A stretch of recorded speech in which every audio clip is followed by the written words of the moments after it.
ليلۃ القدر اپنے دامن میں اتنی رحمتیں رکھتی ہیں کہ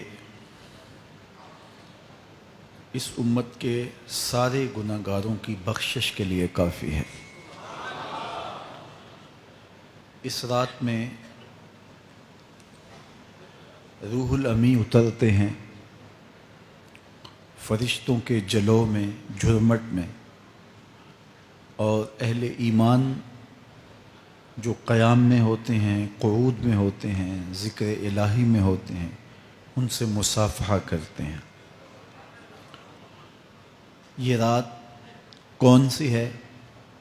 ترکی خیمے میں چٹائی ایک سمت کر کے سر انور حضور نے باہر نکالا اور فرمایا کہ لیلۃ القدر کو آخری عشرے میں تلاش کرو۔ اور ایک روایت کے لفظ یہ ہیں کہ آخری عشرے کی تاک راتوں میں تلاش کرو۔ وہ تاک رات کون سی ہے؟ اس کو مخفی رکھا گیا۔ حضرت ابی بن قعب رضی اللہ تعالی عنہ صحابی رسول ہیں، فرماتے ہیں میں قسم کھاتا ہوں کہ وہ رات 27ویں شب ہے۔ حضرت بایزید بسطامی علیہ رحمہ فرماتے ہیں مجھے زندگی میں یہ رات 2 بار ملی ہے اور دونوں بار 27ویں شب ہی تھی۔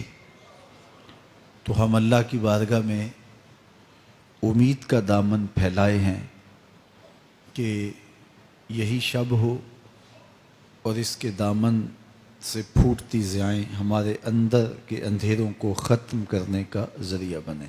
یہ راتیں آتی ہیں اور چلی جاتی ہیں، اور ایک وقت آئے گا کہ یہ راتیں آئیں گی اور ہم نہیں ہوں گے۔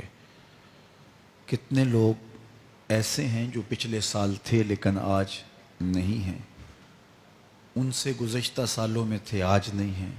تو یہ جو میسر راتیں ہیں ان کے دامن سے پھوٹتی ضیائیں ہمیں اپنے اندر سمو لینی چاہیے کہ ہم دنیا پہ نہ بھی ہوں گے تو یہاں سے جو ہم نے نور لیا ہوگا وہ قبر میں بھی چراغاں کرے۔ باطن کی روشنی، اندر کے اجالے اور روح کا چراغاں اس رات کے دامن سے لیا جا سکتا ہے۔ حضور علیہ السلام رمضان المبارک کے آخری عشرے میں کثرت کے ساتھ عبادت کرتے تھے۔ حضرت سیدہ عائشہ رضی اللہ تعالی عنہا فرماتی ہیں کہ حضور کمر بستہ ہو جاتے اور اپنا تہ بند کس کے باندھ لیتے، خود بھی جاگتے اور اہل خانہ کو بھی بیدار رکھتے۔ یہ ایک رات 1000 مہینے کی عبادتوں سے افضل، بہتر اور بھاری ہے۔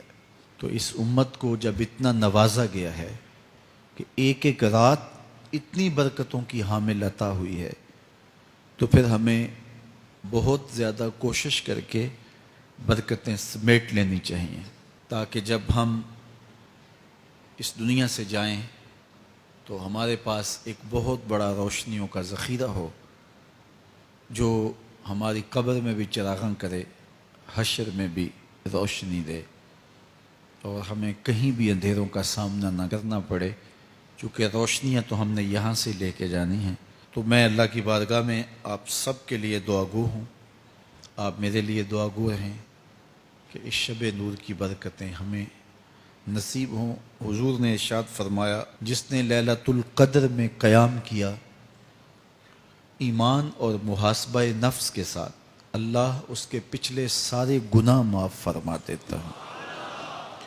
ام المومنین سیدہ عائشہ رضی اللہ تعالی عنہ فرماتی ہیں کہ میں نے عرض کی اے اللہ کے محبوب صلی اللہ علیہ وسلم، اگر میں لیلۃ القدر کو پا لوں تو مجھے پھر کیا دعا مانگنا چاہیے؟ تو حضور نے ارشاد فرمایا اگر تم لیلۃ القدر پا لو تو یہ دعا مانگو اللہم انک عفو تحب العفو فاعف عنی، اے اللہ تو معاف کرنے والا ہے، معاف کرنے کو پسند کرتا ہے، میرے معاملات سے درگزر فرما۔